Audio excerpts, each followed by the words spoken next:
अब पछताए होत क्या जब चिड़िया चुग गई खेत। खेत की गल कीती है तो विच किसान दा होना लाजमी है।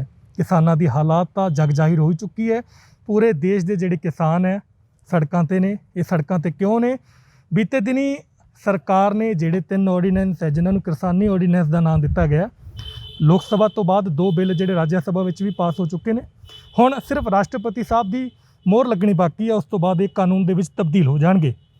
किसानां दे अंदर भारी रोष है इस जिहड़े बिल ऑर्डीनेंस नूं लैके। इस सारी गलबात दे असीं दौरान अज आए हैं सिरसा विच ते साडे नाल मौजूद ने GS मान साहब, सीनियर पत्रकार ने ते खेतीबाड़ी दे बहुत वड्डे लेवल दे इन्हें रिसर्च भी करते रहंदे ने, बहुत माहर है। मान साहब स्वागत है तुहाडा सचमुच। मान साहब जिहड़े ऑर्डीनेंस आए है, सब तो पहला तो असीं जानना चाहुंदे ऑर्डीनेंस है की? बेसिकली ਹੁਣ ਤਾਂ ਬਿਲਜ਼ ਹੀ ਕਹਿਣਾ ਚਾਹੀਦਾ ਜੀ।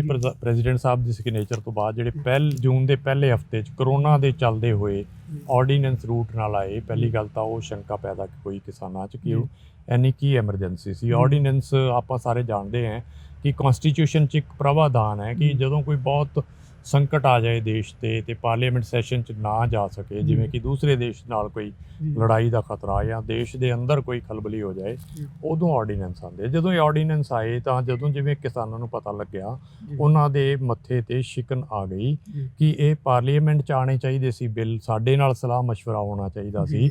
ਆਰਡੀਨੈਂਸ ਕਿਉਂ ਆਇਆ? ਕਿਉਂਕਿ ਪੂਰਾ ਲੀਗਲ ਗਿਆਨ ਕਿਸਾਨਾਂ ਨੂੰ ਵੀ ਨਹੀਂ ਹੁੰਦਾ। ਉਹਨਾਂ ਨੂੰ ਤਾਂ ਲੱਗਿਆ ਕਿ ਆਰਡੀਨੈਂਸ ਬਣ ਗਿਆ ਤੇ ਇਹਦਾ ਮਤਲਬ ਇੱਕ ਕਾਨੂੰਨ ਹੀ ਬਣ ਗਿਆ।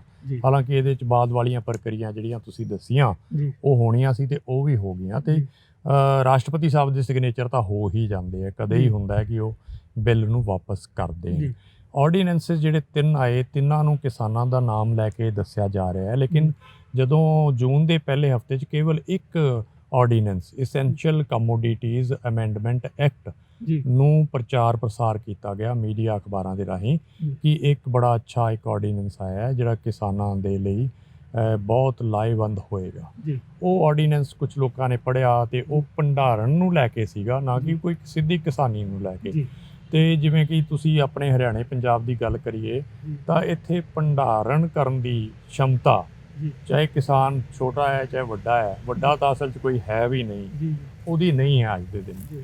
ਨਾ ਤਾਂ ਉਹਦੇ ਕੋਲ ਇਸ ਤਰ੍ਹਾਂ ਦੀ ਸਟੋਰੇਜ ਫੈਸਿਲਿਟੀਜ਼ ਹੈ, ਨਾ ਉਹਦੇ ਕੋਲ ਫਾਈਨੈਂਸ਼ੀਅਲ ਕੈਪੈਸਿਟੀ ਹੈ ਕਿ ਉਹ ਆਪਣੀ ਫਸਲ ਨੂੰ ਰੱਖ ਸਕੇ 2-4-6 ਮਹੀਨਿਆਂ ਵਾਸਤੇ ਤੇ ਬਾਅਦ 'ਚ ਕੋਈ ਚੰਗੀ ਕੀਮਤ 'ਤੇ ਲੈ ਸਕੇ। ਤਾਂ ਇਹ ਪੱਕੇ ਤੌਰ 'ਤੇ ਜਿਹੜਾ ਇਹ ਭੰਡਾਰਨ 'ਚ ਜਿਹੜਾ ਰੱਦੋ ਬਦਲ ਕੀਤਾ ਗਿਆ, ਇਹ ਕਿਸਾਨ ਦਾ ਨਾ ਹੋ ਕੇ ਜਿਹੜੇ ਲੋਕ ਭੰਡਾਰਨ ਕਰ ਸਕਦੇ ਆ ਉਹਨਾਂ ਲਈ ਫਾਇਦੇ ਵਾਲਾ ਹੈ। ਇਨਡਾਇਰੈਕਟਲੀ ਸ਼ਾਇਦ ਕਿਤੇ ਨਾ ਕਿਤੇ ਕਿਸਾਨ ਨੂੰ ਵੀ ਇਹਦਾ ਫਾਇਦਾ ਹੋਏਗਾ। ਲੇਕਿਨ ਜਦੋਂ 2 ਆਰਡੀਨੈਂਸ ਹੋਰ ਆਏ, ਉਹਨਾਂ ਨੂੰ ਕਿਸਾਨਾਂ ਨੇ ਪੜ੍ਹਿਆ ਪੜਤਾਲਿਆ।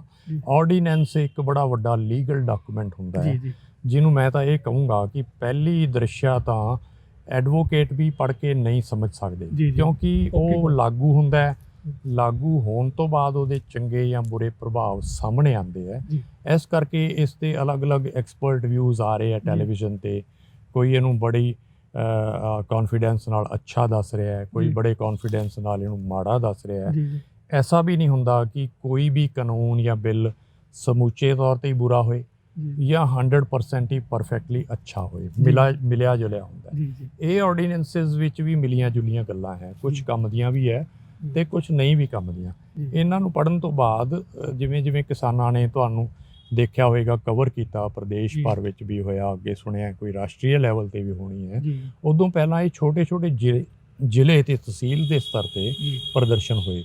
ਉਹ ਗੱਲ ਚੰਗਿਆੜੀ ਫੈਲਦੀ 10 ਸਤੰਬਰ ਤੇ ਉਸ ਤੋਂ ਬਾਅਦ 20 ਸਤੰਬਰ ਨੂੰ ਪੂਰੇ ਹਰਿਆਣਾ ਵਿੱਚ ਤੁਸੀਂ ਦੇਖਿਆ ਕਿ 20 ਸਤੰਬਰ ਵਾਲਾ ਤਾਂ ਬੜਾ ਸ਼ਾਂਤੀਪੂਰਵਕ ਹੋਇਆ, ਜਦੋਂ ਕਿ ਰਾਜ ਸਭਾ ਵਿੱਚ ਤਾਂ ਬੜਾ ਉਥਲ ਪੁਥਲ ਹੋ ਰਹੀ ਸੀ। ਲੇਕਿਨ ਸੜਕਾਂ 'ਤੇ ਇਹ ਸ਼ਾਂਤੀ ਨਾਲ ਇਹ ਜੋ ਵੀ ਸੀਗਾ ਰੋਕ ਜਾਂ ਜੋ ਵੀ ਲਗਾਈ ਗਈ, ਇਹਦੇ 'ਚ ਕਿਸਾਨਾਂ ਦੀ ਚਿੰਤਾ ਵੱਧਦੀ ਗਈ। ਜਿਵੇਂ ਜਿਵੇਂ ਇਹਨੂੰ ਪੜ੍ਹਿਆ ਮੰਥਨ ਕੀਤਾ, ਕਿਸਾਨਾਂ ਵਿੱਚ ਵੀ ਲੋਕ ਪੜ੍ਹੇ ਲਿਖੇ ਲੋਕ ਵੀ ਨੇ, ਚਿੰਤਕ ਲੋਕ ਵੀ ਨੇ। ਹੋ ਸਕਦਾ ਉਹ ਬਹੁਤ ਵਧੀਆ ਹੱਲ ਨਾ ਬੰਨ੍ਹਦੇ ਹੋਣ, ਲੇਕਿਨ ਕਿਸਾਨੀ ਮੁੱਦਿਆਂ 'ਤੇ ਉਹ ਜਾਣਕਾਰੀ ਬਹੁਤ ਰੱਖਦੇ ਆ, ਜਿਹੜੀ ਆਪਣੇ ਬਾਕੀ ਕਿਸਾਨ ਭਰਾਵਾਂ ਨਾਲ ਛੋਟੀਆਂ-ਛੋਟੀਆਂ ਗੋਸ਼ਟੀਆਂ ਵਿੱਚ ਉਹ ਉਸ ਦੀਆਂ ਚਰਚਾਵਾਂ ਕਰਦੇ ਆ।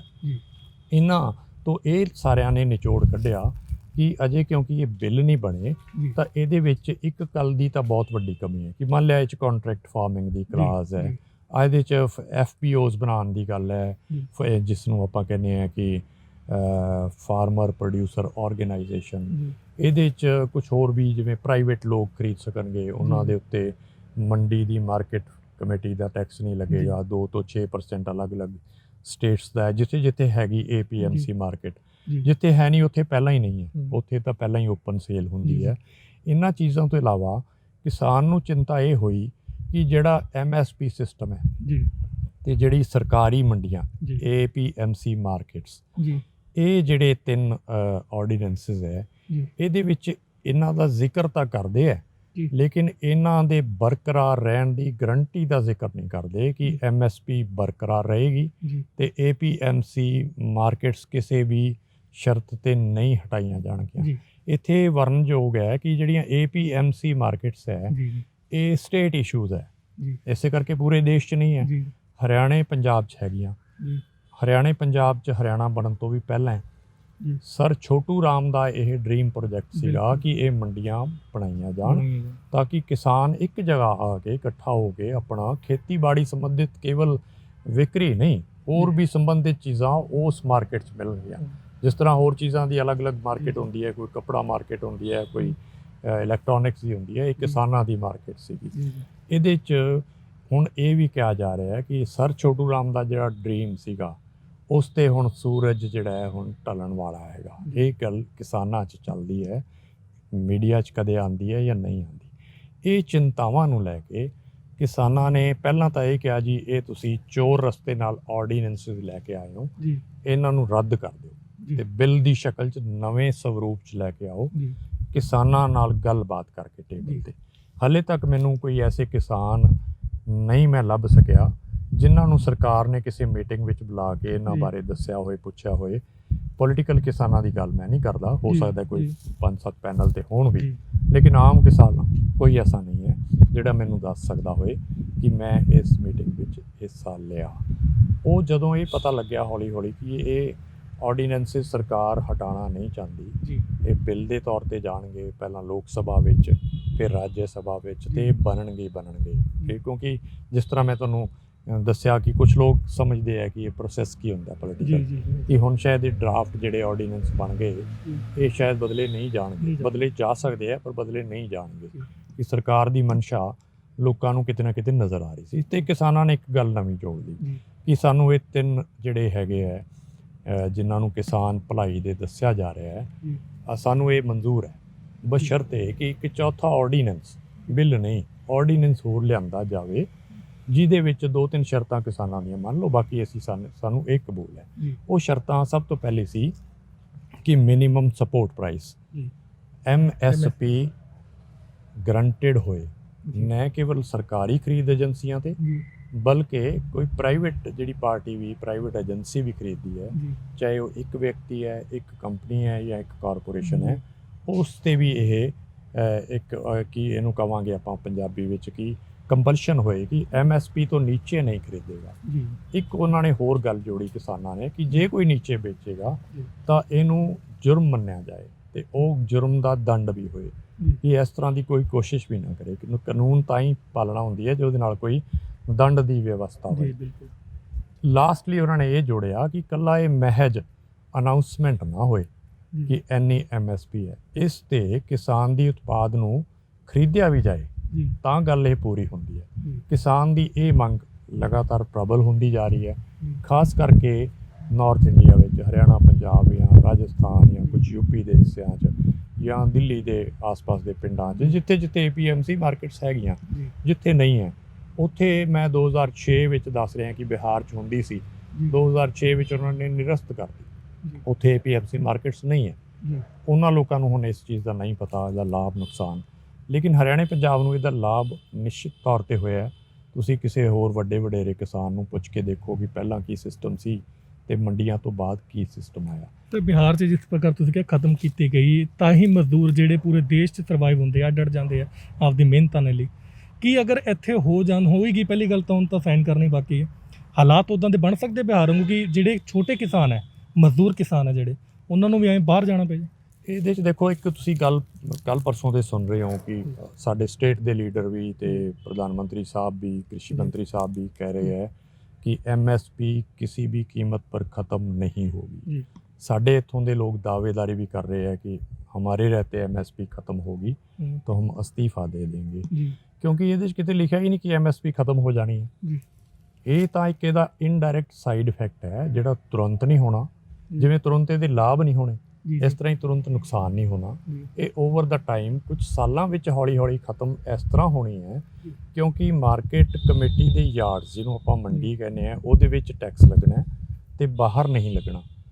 ਵਪਾਰੀ ਕਹੇਗਾ ਕਿ ਵੀ ਫਾਰਮਰ ਨੂੰ ਪੈਸੇ ਚਾਹੀਦੇ ਆ MSP ਜਿੰਨੇ, ਤੇ ਬਾਹਰ ਮੈਂ ਉਸ ਚੀਜ਼ ਤੇ ਮੈਂ ਖਰੀਦ ਕਰ ਰਿਹਾ, ਜੀ ਕਿਸਾਨ ਨੂੰ ਵੀ ਇਸੇ ਚੀਜ਼ ਨਾਲ ਮਤਲਬ ਹੈ। ਜੀ ਜਦੋਂ ਮੰਡੀਆਂ ਦੇ ਵਿੱਚ ਦਾਣਾ ਕੋਈ ਵਿਕੇਗਾ ਨਹੀਂ ਜੀ ਤਾਂ ਸਟੇਟ ਤੇ ਉਹਦਾ ਬੋਝ ਤਾਂ ਹੈਗਾ ਹੀ। ਜੀ, ਹੁਣ ਉਹ ਆਮਦਨ ਹੈ, ਫਿਰ ਉਹ ਬੋਝ ਬਣ ਜਾਏਗਾ। ਜੀ, ਉਸ ਦਾ ਰੱਖ ਰਖਾਵ, ਉਸ ਦੇ ਕਰਮਚਾਰੀਆਂ ਦੀ ਸੈਲਰੀ, ਜੀ ਹੌਲੀ ਹੌਲੀ ਫਿਰ ਆਉਣ ਵਾਲੇ ਸਮੇਂ 'ਚ ਸਰਕਾਰ ਚਾਹੇ ਕਿਸੇ ਦੀ ਵੀ ਹੋਏ ਆਪਣੇ ਖਰਚੇ ਘਟਾਉਣ ਲਈ ਉਹ ਲੈਜਿਸਲੇਚਰ ਲੈ ਕੇ ਆਉਣਗੇ ਕਿ ਇਹ ਮੰਡੀਆਂ 'ਚ ਕੋਈ ਜਾਂਦਾ ਹੀ ਨਹੀਂ, ਸਹੀ ਹੈ। ਇਹਨਾਂ ਨੂੰ ਬੰਦ ਕੀਤਾ ਜਾਏ। ਇਹ ਇਨਡਾਇਰੈਕਟਲੀ ਹੋਏਗਾ, ਸਿੱਧਾ ਨਹੀਂ ਹੋਏਗਾ, ਲੇਕਿਨ ਕਿਸਾਨ ਇਸ ਗੱਲ ਨੂੰ ਸਮਝਦੇ ਹੈ ਕਿ ਇਹ ਇਸ ਤਰ੍ਹਾਂ ਅੱਗੇ ਚੱਲ ਕੇ ਹੋਏਗਾ। ਉਹ ਆਪਣੀ ਅਗਲੀਆਂ ਪੀੜ੍ਹੀਆਂ ਨੂੰ ਸੋਚ ਕੇ ਇਹ ਇਸ ਚੀਜ਼ ਲਈ ਚਿੰਤਿਤ ਹੈਗੇ ਹੈ। ਤਾਂ ਇੱਕ ਚੀਜ਼ ਹੋਰ ਜਾਨਣਾ ਚਾਹਾਂਗੇ ਤੁਹਾਡੇ ਤੋਂ, ਜਿਹੜੇ ਸੋਸ਼ਲ ਮੀਡੀਆ ਤੇ ਟ੍ਰੈਂਡ ਕਰ ਰਹੇ ਆ, ਕਈ ਲੋਕ ਪੋਸਟਿਸ ਪਾ ਰਹੇ ਆ, ਉਹਦੇ ਵਿੱਚ ਇਹ ਕਹਿ ਰਿਹਾ ਕਿ ਕਿਸਾਨ ਤਾਂ ਨਾ ਸਮਝ ਹੈ ਜੀ, ਇਹ ਤਾਂ ਭੇਡ ਚਾਲ ਹੈ, ਇਹਨੂੰ ਕੁਝ ਪਤਾ ਤਾਂ ਹੈ ਨਹੀਂ। ਕਿਸਾਨ ਸਰ ਮੈਨੂੰ ਨਹੀਂ ਲੱਗਦਾ ਜਿੰਨਾ ਭੋਲਾ ਹੈ। ਦੇਖੋ ਜੀ, ਮੈਂ ਇਸ ਗੱਲ ਤੇ ਦੋ ਗੱਲਾਂ ਕਹਿਣਾ ਚਾਹੁੰਦਾ ਜੀ। ਕਿ ਇੱਕ ਤਾਂ ਜਿਸ ਤਰ੍ਹਾਂ ਕਿ ਸਾਡੀਆਂ ਰੂਲਿੰਗ ਪਾਰਟੀਆਂ ਨੇ ਜੀ। ਕੱਲ परसों ਦੀ ਇੱਕ ਰੱਟ ਲਗਾਈ हुई है जी। कि साढ़े सांसद जी जा कर के किसानों को समझाएं। मैं जी। हिंदी वर्ड यूज़ कर रहे हैं। जी ਸਮਝਾਇਆ ਉਸ ਨੂੰ ਜਾਂਦਾ ਹੈ ਜਿਹੜਾ ਭੋਲਾ ਹੈਗਾ। ਜੀ। ਇਹਦਾ ਮਤਲਬ ਉਹ ਖੁਦ ਹੀ ਕਹਿ ਰਹੇ ਹੈ ਸਰਕਾਰ ਕਿ ਕਿਸਾਨ ਨਾ ਸਮਝ ਹੈ। ਜੀ ਨਾਲ ਇਹ ਵੀ ਜੋੜਿਆ ਜਾਂਦਾ ਹੈ ਕਿ ਆਪੋਜੀਸ਼ਨ ਪਾਰਟੀਆਂ ਨੇ ਜੀ ਉਹਨੂੰ ਸ਼ਾਇਦ ਗੁੰਮਰਾਹ ਕੀਤਾ ਹੈ। ਜੀ ਇੱਥੇ ਮੈਂ ਇਹ ਦੱਸਣਾ ਚਾਹੁੰਦਾ ਹਾਂ ਕਿ ਜਦੋਂ ਤੱਕ ਇਹ ਐਡੀ ਵੱਡੀ ਮੁਹਿੰਮ ਨਹੀਂ ਬਣੀ ਸੀ, ਜੀ ਕੋਈ ਆਪੋਜੀਸ਼ਨ ਪਾਰਟੀ ਇਹਦੇ ਵਿੱਚ ਨਹੀਂ ਆਈ ਸੀ। ਇੱਕਾ ਦੁੱਕਾ ਆਪਣੇ ਪਰਸਨਲ ਲੈਵਲ ਤੇ ਹੋ ਸਕਦੇ ਹੈ, ਲੈਫਟ ਪਾਰਟੀ ਵਾਲੇ ਹਮੇਸ਼ਾ ਜੀ। ਐਕਟਿਵ ਰਹਿੰਦੇ, ਉਹ ਵੀ ਜੀ। ਹੋ ਸਕਦੇ ਹੈ। ਲੇਕਿਨ ਜਦੋਂ ਆਪੋਜੀਸ਼ਨ ਪਾਰਟੀ ਨੂੰ ਲੱਗਿਆ ਕਿ ਇਹ ਤਾਂ ਬਹੁਤ ਵੱਡਾ ਇੱਕ ਬਵੰਡਰ ਖੜਾ ਹੋ ਗਿਆ, ਤਾਂ ਉਹਨਾਂ ਨੇ ਛਾਲ ਮਾਰੀ ਹੈ। ਜੀ। ਉਲਟਾ ਨਹੀਂ ਹੈ ਜਿਵੇਂ ਸਰਕਾਰ ਦੱਸ ਰਹੀ ਹੈ। ਜੀ ਤਾਂ ਇਹ ਜਿਹੜਾ ਤੁਹਾਡਾ ਮੁੱਢਲਾ ਸਵਾਲ ਹੈ ਕਿ ਜੀ। ਕਿਸਾਨ ਭੋਲੇ ਨੇ, ਜੀ ਭੋਲੇ ਵਾਕਈ ਹੈ ਕਿ ਪੂਰੇ ਦੇਸ਼ ਲਈ ਅਨਾਜ ਪੈਦਾ ਕਰਕੇ ਦੇ ਜੀ। ਰਹੇ ਹੈ। ਜੀ ਕਿਸਾਨਾਂ ਦੇ ਹੀ ਪੁੱਤਰ ਬਾਰਡਰਾਂ ਤੇ ਜਾ ਕੇ ਜੀ। ਗੋਲੀਆਂ ਖਾ ਰਹੇ ਹੈ। ਜੀ ਜੇ ਕੋਈ ਇਹਨਾਂ ਨੂੰ ਇੰਨੀ ਮਿਹਨਤੀ ਜਿਹੜੀ ਕੌਮ ਹੈ, ਜੇ ਆਪਣਾ ਕਿੱਤਾ ਬਦਲ ਕੇ ਕੁਝ ਹੋਰ ਕਰ ਲੇ ਤਾਂ ਕਰ ਸਕਦੀ ਹੈ, ਜੀ ਚਾਹੇ ਉਹ ਕਿਸੇ ਵੀ ਪ੍ਰਕਾਰ ਦਾ ਕਾਰਖਾਨਿਆਂ 'ਚ ਕੰਮ ਕਰ ਲੇ। ਜੀ ਲੇਕਿਨ ਜੇ ਤੁਸੀਂ ਬੌਧਿਕ ਲੈਵਲ ਤੇ ਕਹੋ ਭੋਲੇ ਨੇ, ਤਾਂ ਇਹ ਗੱਲ ਠੀਕ ਨਹੀਂ ਹੈ। ਉਹ ਜੀ। ਕਾਫੀ ਕੁਝ ਪੜ੍ਹਨਾ ਜਾਣਦੇ ਹੈ, ਕਾਫੀ ਕੁਝ ਉਹ ਵਿਸ਼ਲੇਸ਼ਣ ਕਰਨਾ ਜਾਣਦੇ ਹੈ, ਖਬਰਾਂ ਦੀ ਵੀ ਪੜਤਾਲ ਕਰ ਲੈਂਦੇ ਹੈ, ਇੱਕ ਦੂਜੇ ਨੂੰ ਪੁੱਛਦੇ ਹੈ ਕਿ ਬੇਸ਼ੱਕ ਉਹ ਨਹੀਂ ਪੜ੍ਹੇ ਤਾਂ ਅੱਗੇ ਉਹਨਾਂ ਦੀ ਪੀੜ੍ਹੀਆਂ ਪੜ੍ਹ ਚੁੱਕੇ, ਬੜੀਆਂ ਸਮਝਦਾਰ ਹੋ ਚੁੱਕੀਆਂ। ਬਿਲਕੁਲ ਪੁਰਾਣੇ ਕੜੇ ਹੋਏ ਹੈ, ਜੀ ਨਵੇਂ ਪੜ੍ਹੇ ਹੋਏ ਹੈ, ਜੀ। ਦੋਨਾਂ ਦਾ ਸੁਮੇਲ ਜਿਹੜਾ ਹੈ ਉਹ ਇੱਕ ਅਸਲੀ ਗੱਲ ਨੂੰ ਸਾਹਮਣੇ ਲਿਆ ਕੇ ਰੱਖਦਾ ਹੈ। ਸਰ ਤੁਹਾਡੇ ਨਾਲ ਇਹ ਵੀ ਜਾਣਨਾ ਚਾਹਾਂਗੇ, ਤੁਸੀਂ ਕਿਸਾਨੀ ਨੂੰ ਬਹੁਤ ਨਜ਼ਦੀਕੋਂ ਦੇਖ ਰਹੇ ਹੋ ਤੇ ਦੇਖਿਆ ਵੀ ਹੈ, ਤੁਸੀਂ ਰਿਸਰਚ ਵੀ ਕਰਦੇ ਰਹਿੰਦੇ ਹੋ। ਇਹ ਆਰਡੀਨੈਂਸਾਂ ਤੋਂ ਪਹਿਲਾਂ ਕਿਸਾਨ ਕਿਵੇਂ ਗੁਜ਼ਰ ਬਸਰ ਕਰ ਰਿਹਾ ਸੀ, ਤੇ ਇਸ ਤੋਂ ਹੁਣ ਰਾਸ਼ਟਰਪਤੀ ਬਾਅਦ ਤੋਂ ਸਾਈਨ ਹੋਣ ਤੋਂ ਬਾਅਦ ਜੋ ਲਾਗੂ ਹੋ ਜਾਏਗਾ, ਕਿੰਨੀਆਂ ਕੌਂਕੜਾਂ ਆ ਸਕਦੀਆਂ? ਇਹਦੇ 'ਚ ਪਹਿਲੀ ਗੱਲ ਤਾਂ ਇਹ ਕਿ ਜਿਹੜੀ APMC ਮਾਰਕੀਟਸ ਦੀ ਗੱਲ ਕਰੀ, ਜੀ। ਉਹਦੇ 'ਚ ਜੇ ਆਪਾਂ ਕਹੀਏ ਕਿ ਉਹ ਬਿਲਕੁਲ ਹੀ ਸੋਨੇ ਵਰਗੀਆਂ ਸੀ, ਨਹੀਂ, ਜੀ। ਉਹਦੇ ਵਿੱਚ ਕਮੀਆਂ ਸੀ। ਜੀ ਉਹਦੇ ਵਿੱਚ ਕਮੀਆਂ ਨੂੰ ਲੈ ਕੇ ਕਿਸਾਨ ਜਥੇਬੰਦੀਆਂ ਨੇ ਕਈ ਵਾਰ ਕਿਹਾ ਕਿ APMC ਵਿੱਚ ਰਿਫਾਰਮਸ ਲੈ ਕੇ ਆਓ। ਜੀ ਇਲਜ਼ਾਮ ਲੱਗਦੇ ਨੇ ਆਮ ਜੀ ਕਿ ਆੜਤੀ ਜਿਹੜੇ ਹੈਗੇ ਆ ਉਹ ਕਿਸਾਨਾਂ ਦਾ ਦੋਹਨ ਕਰਦੇ ਨੇ, ਜੀ ਜੀ ਜਾਂ ਕੋਈ ਹੋਰ ਕਿਸ ਪ੍ਰਕਾਰ ਦੇ ਜੋ ਇਸ ਬਿਜ਼ਨਸ ਨਾਲ ਜੁੜੇ ਹੈ ਉਹ ਕਿਸਾਨਾਂ ਨੂੰ ਐਕਸਪਲੋਇਟ ਕਰਦੇ ਨੇ। ਜੀ ਇਸ ਚੀਜ਼ ਨੂੰ ਲੈ ਕੇ ਰਿਫਾਰਮਸ ਦੀ ਜ਼ਰੂਰਤ ਤਾਂ ਮੰਗੀ ਜਾ ਰਹੀ ਸੀ, ਜੀ ਲੇਕਿਨ ਜਿਸ ਤਰ੍ਹਾਂ ਇਹ ਲੱਗਦਾ ਹੈ ਕਿ ਇਹ ਹੌਲੀ ਹੌਲੀ ਖਾਤਮੇ ਵੱਲ ਜਾਏਗੀ। ਮੈਂ ਜੀ। ਫਿਰ ਦੁਹਰਾਨਾ ਕਿ ਕਿਤੇ ਵੀ ਇਹਨਾਂ ਆਰਡੀਨੈਂਸਿਸ ਵਿੱਚ ਐਕਟ ਹੀ ਕਹਿਣਾ ਚਾਹੀਦਾ ਹੈ, ਜੀ ਐਕਟਸ ਵਿੱਚ ਨਹੀਂ ਲਿਖਿਆ ਕਿ APMC ਮਾਰਕੀਟ ਖਤਮ ਹੋਏਗੀ। ਇਹਦਾ ਰਹਿਣਾ ਇਸ ਕਰਕੇ ਜ਼ਰੂਰੀ ਹੈ। ਤੁਸੀਂ ਗੱਲ ਨੂੰ ਇਸ ਤਰ੍ਹਾਂ ਸਮਝੋ ਜੀ ਕਿ ਹੁਣ ਕੋਵਿਡ ਦੇ ਦੌਰਾਨ ਜੀ ਜਿੱਥੇ ਪ੍ਰਾਈਵੇਟ ਹਸਪੀਟਲ ਬੰਦ ਹੋ ਗਏ ਸੀ, ਜੀ। ਉੱਥੇ ਸਰਕਾਰੀ ਸੇਵਾਵਾਂ, ਜੀ ਸਿਵਲ ਹਸਪੀਟਲ ਵਗੈਰਾ, PHCs ਚੱਲਦੇ ਰਹੇ। ਜੀ ਜੇਕਰ ਇਹ ਨਾ ਹੁੰਦੇ, ਸਰਕਾਰੀ 'ਚੋਂ ਆਮ ਤੌਰ 'ਤੇ ਕੋਈ ਇਲਾਜ ਨਹੀਂ ਕਰਾਉਣਾ ਚਾਹੁੰਦਾ, ਲੇਕਿਨ ਕਰੋਨਾ ਵਿੱਚ ਤਾਂ ਇਲਾਜ ਇਹਨਾਂ ਨੇ ਕੀਤਾ ਨਾ। ਜੀ ਤੇ ਇਸੇ ਤਰ੍ਹਾਂ ਜਿਹੜੀ ਐਗਰੀਕਲਚਰ ਪਰਚੇਜ਼ ਹੈ, ਉਹਦੇ ਵਿੱਚ ਸਰਕਾਰ ਦਾ ਬਣੇ ਰਹਿਣਾ ਬਹੁਤ ਜ਼ਰੂਰੀ ਹੈ। ਜੀ ਬੈਂਕਸ ਦੀ ਗੱਲ ਕਰ ਲਓ, ਪ੍ਰਾਈਵੇਟ ਜੀ। ਬੈਂਕ ਆਪਾਂ ਨੂੰ ਬੜੇ ਅੱਛੇ ਲੱਗਦੇ ਹੈ, ਜੀ ਸਾਫ ਸੁਥਰੇ ਹੈ, 에ਅਰ ਕੰਡੀਸ਼ਨ ਹੈ, ਸਟਾਫ ਵੀ ਉੱਥੇ ਬੜਾ ਪੋਲਾਈਟ ਹੈ। ਜੀ ਲੇਕਿਨ ਉਹਦੇ ਬਰਾਬਰ ਜਿਹੜੇ ਦੂਸਰੇ ਪਬਲਿਕ ਸੈਕਟਰ ਦੇ ਬੈਂਕ ਹੈ, ਜਿਵੇਂ ਜੀ। ਸਟੇਟ ਬੈਂਕ ਹੋ ਸਕਦਾ ਹੈ, PNB ਹੋ ਸਕਦਾ ਹੈ, ਉਹ ਹੈਗੇ ਤੇ ਉਹ ਠੀਕ ਨੇ ਨਾ। ਜੀ ਇੱਕ ਉਹਨਾਂ ਦੀ ਪ੍ਰਤੀਸਪਰਧਾ ਆਪਸ 'ਚ ਬਣੀ ਹੋਈ ਹੈ। ਜੀ ਇੱਕ ਉਹਨਾਂ ਤੇ ਵੀ ਖਤਰਾ ਹੈ ਪ੍ਰਾਈਵੇਟ ਲੋਕਾਂ ਤੇ ਕਿ ਵੀ ਜੇ ਅਸੀਂ ਕੁਝ ਸਹੀ ਨਹੀਂ ਚੱਲਾਂਗੇ ਜੀ ਤਾਂ ਸਾਡੇ ਕਸਟਮਰਸ ਕਲਾਇੰਟਸ ਦੂਸਰੇ ਪਾਸੇ ਚਲੇ ਜਾਣਗੇ। ਇਸ ਕਰਕੇ ਵੀ ਸਰਕਾਰ ਨੂੰ ਇਹ ਗਰੰਟੀ ਲਿਖਿਤ ਵਿੱਚ ਦੇਣੀ ਚਾਹੀਦੀ ਹੈ। ਜਿਹੜੀ ਤੁਸੀਂ ਭੋਲੇਪਣ ਵਾਲੀ ਗੱਲ ਕਰ ਰਹੇ ਹੋ, ਜੀ ਸਰਕਾਰ ਵਾਰੀ-ਵਾਰੀ ਕਹਿ ਰਹੀ ਹੈ ਕਿ APMC ਮਾਰਕੀਟਸ ਬੰਦ ਨਹੀਂ ਕੀਤੀਆਂ ਜੀ। ਜਾਣਗੀਆਂ, ਲੇਕਿਨ ਉਹ ਕਹਿ ਰਹੀ ਹੈ, ਜ਼ਬਾਨੀ ਕਹਿ ਰਹੀ ਹੈ, ਪ੍ਰਧਾਨ ਮੰਤਰੀ ਤੋਂ ਲੈ ਕੇ ਨੀਚੇ ਤੱਕ ਕਿਸਾਨ ਕਹਿ ਰਹੇ ਜੀ ਜੋ ਤੁਸੀਂ ਕਹਿ ਰਹੇ ਹੋ ਲਿਖ ਕੇ ਵੀ ਦੇ ਦਿਓ ਨਾ। ਜੀ ਕਿਸਾਨ ਇਹ ਜਾਣਦੇ ਨੇ ਕਿ ਜੋ ਲਫ਼ਾਜ਼ੀ ਹੁੰਦੀ ਹੈ ਉਹ ਕਾਨੂੰਨ ਨਹੀਂ ਹੁੰਦਾ, ਜੀ। ਚਾਹੇ ਉਹ ਪਾਰਲੀਮੈਂਟ 'ਚ ਕਹੀ ਜਾਏ, ਚਾਹੇ ਟੈਲੀਵਿਜ਼ਨ ਤੋਂ ਕਹੀ ਜਾਏ ਜਾਂ ਕਿਸੇ ਵੀ ਸਟੇਜ ਤੋਂ ਕਹੀ ਜਾਏ। ਕਾਨੂੰਨ ਤਾਂ ਉਦੋਂ ਹੀ ਬਣਦਾ ਹੈ ਜਦੋਂ ਲਿਖਿਤ ਸਵਰੂਪ ਲੈ ਕੇ ਬਿੱਲ ਬਣ ਕੇ ਆਉਂਦਾ ਹੈ, ਜਿਵੇਂ ਕਿ ਇਹ ਬਣੇ ਹੈ। ਇਹ ਵੀ ਤਾਂ ਜ਼ਬਾਨੀ ਹੋ ਸਕਦੇ ਜੀ। ਸੀ, ਲੇਕਿਨ ਜ਼ਬਾਨੀ ਤਾਂ ਕੋਈ ਨਹੀਂ ਨਾ ਮੰਨਣ ਵਾਲਾ ਸੀਗਾ। ਤੇ ਇਹ ਕਿਸਾਨਾਂ ਦੀ ਗੱਲ ਨਾਲ ਮੈਂ ਇਤਫਾਕ ਰੱਖਦਾ ਕਿ ਗਵਰਨਮੈਂਟ ਇਕੱਲਾ ਜ਼ਬਾਨੀ ਗੱਲ ਨਾ ਕਰੇ, ਤੇ ਕਿਉਂਕਿ ਇਹਦੇ 'ਚ ਸਰਕਾਰ ਨੂੰ ਵੀ ਕੋਈ ਨੁਕਸਾਨ ਨਹੀਂ, ਉਹ ਲਿਖ ਕੇ ਇਸ ਨੂੰ ਕਾਨੂੰਨ ਬਣਾ ਕੇ ਦੇਵੇ ਤੇ ਸਾਰਾ ਅੰਦੋਲਨ ਬੜੀ ਜਲਦੀ ਖਤਮ ਹੋ ਸਕਦਾ। ਵਰਨਾ ਠੀਕ ਹੈ, ਇਸ ਅੰਦੋਲਨ ਨੂੰ ਸਰਕਾਰ ਦਬਾ ਸਕਦੀ ਹੈ ਜਾਂ ਕਿਸਾਨਾਂ ਦਾ ਅਗਲੇ ਮਹੀਨੇ ਸੀਜ਼ਨ ਸ਼ੁਰੂ ਹੋ ਜਾਣਾ ਹੈ, ਉਹਨੇ ਖੁਦ ਬਿਜ਼ੀ ਹੋ ਜਾਣਾ ਹੈ, ਉਹ ਸੜਕਾਂ ਤੇ ਨਹੀਂ ਆ ਸਕੇਗਾ, ਅੰਦੋਲਨ ਵਿੱਚ ਨਹੀਂ ਆ ਸਕੇਗਾ। ਲੇਕਿਨ ਜਿਹੜਾ ਮਨ 'ਚ ਅੰਦੋਲਨ ਚੱਲਦਾ ਰਹੇਗਾ ਕਿਸਾਨਾਂ ਦੇ, ਉਸ ਦੀ ਟੋਹ ਕੌਣ ਲਏਗਾ? ਮੇਰਾ ਇਹ ਮੰਨਣਾ ਹੈ ਕਿ ਉਹ ਟੋਹ ਸਰਕਾਰ ਨੇ ਲੈਣੀ ਹੁੰਦੀ ਹੈ, ਜਿਹੜੀ ਮੌਜੂਦਾ ਸਰਕਾਰ ਹੈ। ਜੀ ਸਰ, ਉਹੀ ਟੋਹ ਦੀ ਗੱਲ ਆਈ ਤਾਂ ਮੈਂ ਸ਼ੁਰੂਆਤ 'ਚ ਵੀ ਕਿਹਾ ਸੀ ਕਿ ਹੁਣ ਤਾਂ ਚਿੜੀ ਜਿਹੜੀ ਹੈ ਖੇਤ ਚੋਗੀ ਗਈ ਹੈ। ਕੋਵਿਡ-19 ਦੀ ਤੁਸੀਂ ਗੱਲ ਕੀਤੀ ਸਰ, ਦੇਸ਼ ਅੰਦਰ ਹਾਏ ਦਿਨ ਸਰ 1 ਲੱਖ ਦੇ ਨੇੜੇ ਤੇੜੇ ਜਿਹੜੇ ਕੇਸਿਸ ਆ ਰਹੇ ਆ। ਮੰਨਦੇ ਹੋ ਤੁਸੀਂ ਸਰਸੇ ਦੀ ਵੀ ਗੱਲ ਕਰ ਲੈਂਦੇ ਆ, ਸਰਸੇ 'ਚ ਸਰ ਇੰਨੀਆਂ ਮੌਤਾਂ ਹੋਣੀਆਂ ਨਹੀਂ ਚਾਹੀਦੀਆਂ, ਆਖਿਰ 60 ਦੇ ਕਰੀਬ ਮੌਤਾਂ ਹੋ ਚੁੱਕੀਆਂ ਨੇ। ਜਲਦਬਾਜ਼ੀ ਨਹੀਂ ਲੱਗਦੀ ਸਰ ਤੁਹਾਨੂੰ ਇੱਕ ਜਿਹੜਾ ਫੈਸਲਾ ਹੈ ਜਿਹੜਾ ਲਿਆ ਗਿਆ ਸਰਕਾਰ ਵੱਲੋਂ, ਬਹੁਤ ਕਿਤੇ ਨਾ ਕਿਤੇ ਜਲਦਬਾਜ਼ੀ ਹੋਈ ਹੈ? ਕਿਹੜੇ ਵਾਲਾ ਫੈਸਲਾ ਇਹ? ਆਰਡੀਨੈਂਸ ਆਰਡੀਨੈਂਸਿਸ ਵਾਲਾ ਤਾਂ ਕਿਸਾਨ ਕਹਿ ਹੀ ਰਹੇ ਆ ਨਾ ਕਿ ਹਲੇ ਤਾਂ ਇਹਦੇ ਕੀ ਇਮੀਡੀਏਟ ਇਹਦਾ ਇੰਪੈਕਟ ਹੀ ਨਹੀਂ ਸੀਗਾ, ਜੀ ਇਹਨੂੰ ਆਰਾਮ ਨਾਲ ਲੈ ਕੇ ਆਉਂਦੇ। ਜੀ ਇਸੇ ਕਰਕੇ ਤਾਂ ਸ਼ੱਕ ਕਿਸਾਨਾਂ ਨਾਲ ਸ਼ੁਬਾ ਗੱਲਬਾਤ ਵੀ ਹੋ ਸਕਦੀ ਸੀ। ਹਾਂ, ਇਸੇ ਕਰਕੇ ਸ਼ੱਕ ਸ਼ੁਬਾ ਹੋਇਆ ਨਾ ਜੀ ਕਿ ਇਹਦੇ ਵਿੱਚ ਕੋਈ ਹੈਲਥ ਨੂੰ ਲੈ ਕੇ ਆਰਡੀਨੈਂਸ ਆਂਦਾ, ਜੀ ਕੋਈ ਦੇਸ਼ ਦੀ ਰੱਖਿਆ ਨੂੰ ਲੈ ਕੇ ਆਂਦਾ ਤਾਂ ਅੱਛੀ ਗੱਲ ਸੀ। ਇਹ ਤਾਂ ਇੱਕ ਆਪਸ਼ਨਲ ਮੁੱਦੇ ਸੀਗੇ ਜਿਨ੍ਹਾਂ ਨੂੰ ਕਈ ਸਾਲ ਲੱਗਣੇ ਆ ਲਾਗੂ ਹੁੰਦੇ ਤੇ ਇਹ ਆਰਾਮ ਨਾਲ ਲੈਣੇ ਚਾਹੀਦੇ ਸੀਗੇ। ਇਹ ਤਾਂ ਆਮ ਗੱਲ ਹੈ ਜੀ, ਚਰਚਾ। ਸਰ ਲੰਬੀ ਝਾਤੀ ਮਾਰੀ ਤਾਂ ਸਰਕਾਰ ਆਪਦੇ ਤਰਕੇ ਦੇ ਰਹੀ ਹੈ ਕਿ ਅਸੀਂ ਜਿਹੜੀ ਕਿਸਾਨਾਂ ਦੀ ਜਿਹੜੀ ਆਮਦਨ ਹੈ ਉਹ ਦੋਗੁਣੀ ਕਰ ਦਾਂਗੇ। ਕਿਸਾਨ ਭੋਲਾ ਨਹੀਂ ਹੈ, ਤੁਸੀਂ ਵੀ ਗੱਲ ਇਹ ਬਹੁਤ ਠੋਕ ਵਜਾ ਕੇ ਕਹਿ ਦਿੱਤੀ ਹੈ ਕਿ ਹੁਣ ਕਿਸਾਨ ਭੋਲਾ ਨਹੀਂ ਹੈ। ਕਿਤੇ ਨਾ ਕਿਤੇ ਸਰਕਾਰ ਜਿਹੜੀ ਕਿਸਾਨ ਹੈ ਪੂਰੀ ਤਰ੍ਹਾਂ ਤੋਂ ਉਹਨਾਂ ਨੂੰ ਹੋ ਚੁੱਕਿਆ ਵੀ ਇਹ ਸਾਡੇ ਖਿਲਾਫ ਨਹੀਂ, ਕਿਉਂਕਿ ਆੜ੍ਹਤੀ ਤੇ ਕਿਸਾਨ ਦਾ ਜਿਹੜਾ ਰਿਸ਼ਤਾ ਹੁੰਦਾ ਨੋਹਾਂ ਮਾਹਾਂ ਦਾ ਰਿਸ਼ਤਾ ਹੈ। ਆੜ੍ਹਤੀ ਵਿੱਚ ਵੀ ਕਿਤੇ ਨਾ ਕਿਤੇ ਮਤਭੇਦ ਬਣ ਜਾਣਗੇ, ਕਿਉਂਕਿ ਸਰ ਲੱਗਦਾ ਤੁਹਾਨੂੰ? ਦੇਖੋ, ਆੜਤੀ ਨੂੰ ਮੈਂ ਇੱਕ ਇਹਦੇ 'ਚ ਇਹ ਮੰਨਦਾ ਕਿ ਡੈਫੀਨੇਟਲੀ ਉਹਨਾਂ ਦਾ ਰਿਸ਼ਤਾ ਤਾਂ ਹੈ, ਲੇਕਿਨ ਆੜਤੀ ਬੇਸਿਕਲੀ ਇੱਕ ਬਿਜ਼ਨਸ ਕਲਾਸ ਚੱਲਦਾ, ਬਿਜ਼ਨਸਮੈਨ ਹੈ। ਬਿਜ਼ਨਸਮੈਨ ਕੋਈ ਵੀ ਬਿਜ਼ਨਸ ਕਰ ਸਕਦਾ ਹੈ। ਅੱਜ ਉਹਦਾ ਮੈਨੂੰ ਲੱਗਦਾ ਕਿ ਇਹਨਾਂ ਕਰਕੇ ਉਹ 'ਤੇ ਸੰਕਟ ਕਿਸਾਨਾਂ ਤੋਂ ਵੀ ਪਹਿਲਾਂ ਤੇ ਬਹੁਤਾ ਆਏਗਾ, ਜੀ ਲੇਕਿਨ ਉਹਦੇ ਕੋਲ ਇੱਕ ਐਸਕੇਪ ਰੂਟ ਹੈ ਜੀ ਕਿ ਜਿਹੜਾ ਆੜਤੀ ਜੋ ਵੀ ਕੰਮ ਕਰ ਰਿਹਾ ਹੈ ਉਹਦੇ ਬੱਚੇ ਉਸ ਕੰਮ ਨੂੰ ਛੱਡ ਕੇ ਬਿਜ਼ਨਸ ਹੀ ਕਰਨਾ ਹੈ, ਬਿਜ਼ਨਸ ਜਾਣਦੇ ਹੈ ਕਰਨਾ, ਕਿਸੇ ਹੋਰ ਪ੍ਰਕਾਰ ਦਾ ਬਿਜ਼ਨਸ ਕਰ ਸਕਦੇ ਹੈ, ਤਾਂ ਉਹਨਾਂ ਕੋਲ ਇੱਕ ਰਸਤਾ ਹੈ। ਜੀ ਹਾਲਾਂਕਿ ਇਹ ਠੀਕ ਹੈ ਕਿ ਦੋਨੋਂ ਇੱਕ ਦੂਜੇ ਦੇ ਪੂਰਕ ਰਹੇ ਹੈ, ਜੀ ਤੇ ਜਿਹੜੀਆਂ ਐਕਸਪਲੋਇਟੇਸ਼ਨ ਦੀਆਂ ਗੱਲਾਂ ਹੈ ਜੀ ਉਹ ਅੱਜ ਕਿਉਂਕਿ ਕਿਸਾਨ ਪੜ੍ਹਿਆ ਲਿਖਿਆ ਹੈ, ਉਹ ਇਸ ਤਰ੍ਹਾਂ ਹੁਣ ਮਾਰ ਨਹੀਂ ਪੈਂਦੀ ਉਹਨੂੰ, ਉਹ ਬਿਲਕੁਲ ਹਿਸਾਬ ਕਿਤਾਬ ਕਰਕੇ ਆਉਂਦਾ ਹੈ, ਕੁਛ ਪੜਤਾਲ ਕਰਕੇ ਹਰ ਇੱਕ ਗੱਲ ਕਰਦਾ ਹੈ। ਫਿਰ ਵੀ ਵਿੱਚ ਕੁਛ ਲੋਕ ਹੁੰਦੇ ਆ ਜਿਨ੍ਹਾਂ ਦੀਆਂ ਮਜਬੂਰੀਆਂ ਨੂੰ ਲੈ ਕੇ ਆੜ੍ਹਤੀ, ਸਰਕਾਰਾਂ, ਬੈਂਕ ਸਾਰੇ ਹੀ ਉਸ ਚੀਜ਼ ਦਾ ਨਜਾਇਜ਼ ਫਾਇਦਾ ਉਠਾਉਂਦੇ ਆ। ਉੱਥੇ ਫਿਰ ਆਪ ਕਿਸ ਨੂੰ ਤੁਸੀਂ ਬਖਸ਼ੋਗੇ? ਲੇਕਿਨ ਕਿਸਾਨ ਕੋਲ ਕੋਈ ਦੂਸਰਾ ਆਲਟਰਨੇਟ ਰਸਤਾ ਨਹੀਂ ਹੈ ਕਿ ਉਹ ਖੇਤੀ ਨੂੰ ਚੱਕ ਕੇ ਬੰਬੇ ਨਹੀਂ ਲਿਜਾ ਸਕਦਾ, ਖੇਤੀ ਨੂੰ ਚੱਕ ਕੇ ਉਹਨੂੰ ਸ਼ਹਿਰੀਕਰਨ ਨਹੀਂ ਬਣਾ ਸਕਦਾ। ਇਸ ਕਰਕੇ ਦੋਨਾਂ ਦੇ ਮੁੱਦਿਆਂ 'ਚ ਇੱਕ ਫਰਕ ਹੈ। ਅੱਜ ਹੋ ਸਕਦਾ ਆੜ੍ਹਤੀ ਨਾਲ ਹੈ, ਕੱਲ੍ਹ ਉਹ ਜੇ ਹੋ ਸਕਦਾ ਕਿ ਆਪਣਾ ਹੋਰ ਰਸਤਾ ਜੇ ਉਹਨਾਂ ਨੂੰ ਮਿਲ ਜਾਂਦਾ ਹੈ ਤਾਂ ਉਹ ਇਸ ਮੁਹਿੰਮ ਦੇ ਨਾਲ ਉਹ ਸ਼ਾਇਦ ਨਾ ਵੀ ਰਹਿਣ। ਬਹੁਤ ਵੱਡੀ ਗੱਲ ਕਹੀ ਹੈ, ਕਿਉਂਕਿ ਸਰ ਆੜ੍ਹਤੀ ਤਾਂ ਹਰ ਪੱਖੋਂ ਪੂਰੀ ਤਰ੍ਹਾਂ ਮਜ਼ਬੂਤ ਹੈ, ਪਰ ਸਰ ਕਿਸਾਨ ਇਹ ਜਿਸ ਪ੍ਰਕਾਰ ਤੁਸੀਂ ਦੇਖਦੇ ਹੋ ਇਹ ਜਿਹੜਾ ਐਜੀਟੇਸ਼ਨ ਚੱਲ ਰਿਹਾ ਸੁਣਨ 'ਚ ਇਹ ਵੀ ਦੱਸਿਆ ਇਹ ਵੀ ਜਾ ਰਿਹਾ ਕਿ ਤਮਾਮ ਜਥੇਬੰਦੀਆਂ, ਸੈਂਕੜਾ ਜਥੇਬੰਦੀਆਂ ਪਹਿਲੀ ਵਾਰੀ ਵੱਡੇ ਪੱਧਰ 'ਤੇ ਜਿਹੜਾ ਆਪਦਾ ਹੈ ਰੋਸ ਮੁਜ਼ਾਹਰਾ ਕਰ ਰਹੀਆਂ ਨੇ। ਇਹ ਗੱਲ ਠੀਕ ਹੈ, ਤੇ ਕਿਉਂਕਿ ਹਰ ਇੱਕ ਜਥੇਬੰਦੀਆਂ ਕਿਸਾਨਾਂ ਦੀਆਂ ਕੋਈ ਇੰਨੀ ਬੜੇ ਪਲੈਨਿੰਗ ਨਾਲ ਨਹੀਂ ਬਣੀਆਂ ਹੁੰਦੀਆਂ ਜਿਸ ਤਰ੍ਹਾਂ ਹੋਰ ਕਮੇਟੀਜ਼ ਤੇ ਆਰਗੇਨਾਈਜੇਸ਼ਨ ਪੜ੍ਹੇ ਲਿਖੇ ਲੋਕਾਂ ਦੀਆਂ ਹੁੰਦੀਆਂ। ਇੱਕ ਛੋਟਾ ਜਿਹਾ ਹਜੂਮ ਇਕੱਠਾ ਹੋ ਜਾਂਦਾ, ਉਹਦੇ ਵਿੱਚੋਂ ਕਿਸੇ ਨੂੰ ਕਹਿ ਦਿੰਦੇ ਆ ਵੀ ਤੂੰ ਸਾਡਾ ਪ੍ਰਧਾਨ, ਬਾਕੀ ਕਹਿੰਦੇ ਮੰਨ ਲਿਆ ਜੀ। ਤੇ ਇਸ ਤਰ੍ਹਾਂ ਦੀਆਂ ਹੀ ਜਥੇਬੰਦੀਆਂ, ਉਹਨਾਂ ਵਿੱਚ ਕੋਈ ਕਦੇ ਆ ਜਾਂਦਾ, ਕੋਈ ਉਹਨੂੰ ਛੱਡ ਜਾਂਦਾ, ਲੇਕਿਨ ਇਹ ਬਹੁਤ ਸਾਰੀਆਂ। ਤੇ ਜਦੋਂ ਵੀ ਉਹ ਪਹਿਲਾਂ ਕਦੇ ਪ੍ਰਯਾਸ ਹੋਏ ਕਿ ਆਪਾਂ ਇਕੱਠੇ ਹੋ ਕੇ ਇਹ ਗੱਲ ਕਰੀਏ ਤਾਂ ਉਹਨਾਂ 'ਚ ਮਤਭੇਦ ਹੋ ਜਾਂਦਾ ਸੀ ਕਿ ਨਹੀਂ ਅਸੀਂ ਤਾਂ ਇਹ ਕੰਮ ਨਹੀਂ, ਤੁਹਾਡਾ ਸਾਨੂੰ ਮਨਜ਼ੂਰ ਨਹੀਂ।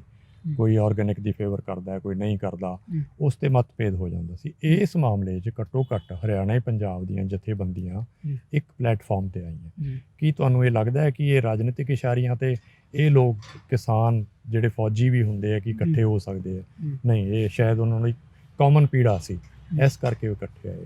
ਜੀ ਬਹੁਤ ਬਹੁਤ ਧੰਨਵਾਦ ਮਾਨ ਸਾਹਿਬ ਸੱਚ ਕਹਣ ਲਈ, ਟਾਈਮ ਦੇਣ ਲਈ। ਤਾਂ ਇਹ ਸੀ ਸਾਡੇ ਨਾਲ GS ਮਾਨ ਸਾਹਿਬ। ਇਹਨਾਂ ਨੇ ਆਮ ਸਾਫ਼ ਤੌਰ ਤੇ ਸਰਲ ਭਾਸ਼ਾ ਵਿੱਚ ਸਾਨੂੰ ਸਮਝਾਇਆ ਕਿ ਇਹਨਾਂ ਜਿਹੜੇ ਆਰਡੀਨੈਂਸ ਉਹਨਾਂ ਦਾ ਕੀ ਮਹੱਤਵ ਹੈ। ਤੇ ਦੋ ਗੱਲਾਂ ਮਾਨ ਸਾਹਿਬ ਨੇ ਬਹੁਤ ਮਹੱਤਵਪੂਰਨ ਕਹੀਆਂ ਕਿ ਕਿਸਾਨ, ਜਿਵੇਂ ਮੀਡੀਆ ਸੋਸ਼ਲ ਮੀਡੀਆ 'ਤੇ ਟਰੋਲ ਕੀਤਾ ਜਾਂਦਾ ਵੀ ਇਹ ਤਾਂ ਲਾਈ ਲੱਗ ਗਿਆ, ਤਾਂ ਇਹਨੂੰ ਪਤਾ ਨਹੀਂ ਕਿਸੇ ਗੱਲ ਦਾ।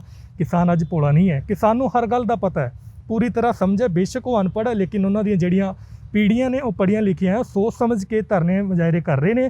ਤੇ ਹੁਣ ਬਿੱਲ ਤਾਂ ਪਾਸ ਹੋਏਗਾ, ਹੁਣ ਰਾਸ਼ਟਰਪਤੀ ਦੇ ਸਾਈਨ ਹੋਣੇ ਬਾਕੀ ਹੈ, ਤੇ ਉਸ ਤੋਂ ਬਾਅਦ ਵੇਖਣਾ ਹੋਏਗਾ ਜਦੋਂ ਇਹ ਬਿੱਲ ਪੂਰੇ ਤਰ੍ਹਾਂ ਪੂਰਨ ਰੂਪ ਨਾਲ ਜਿਹੜਾ ਦੇਸ਼ ਵਿੱਚ ਲਾਗੂ ਹੋ ਜਾਏਗਾ, ਉਸ ਤੋਂ ਬਾਅਦ ਕੀ ਨਵਾਂ ਮੋੜ ਅਖਤਿਆਰ ਕੀਤਾ जाएगा। कैमरामैन जसबीर जस्सी के नाम रविंद्र रियाद, सच कहूँ। देश विदेश की तमाम खबरों से जुड़े रहने के लिए सब्सक्राइब करें सच कहूँ और बेल आइकन प्रेस करके पाएं हर लेटेस्ट अपडेट सबसे पहले।